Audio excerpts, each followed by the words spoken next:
आम जीवन में जितेबाला दुख कि समस्या आसे सेतेबेले आमे भगवान को मन पकई थाउ। पूजा करवा, मंत्र जप करवा, धूप दीप देवा, फूल देवा, ए सब पई आमे पूरा तत्पर हो जाऊ। प्रकृत रे ए सब क्रिया आमको भगवान को सहित संयोग करिथाए, आम जीवन रे परिवर्तन आनी थाए।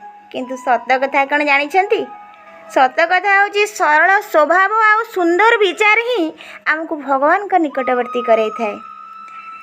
करमा बाई, दासिया बाउरी आ भक्त सालबाग कथा मन को आसिले ईश्वर ही प्रेम आ प्रेम ही ईश्वर, ए कथा मन बुझी नहीं थाए। कहिबार कथा हूँ आमर मंगल सेतेबेले ही थाए आमे जेतेबेले अन्यर मंगल कथा चिंता करिथाउ। आउ आमे शांति सेतेबेले पाई थाउ जेतेबेले आमे अन्य को शांति देवा पई चेष्टा करिथाउ।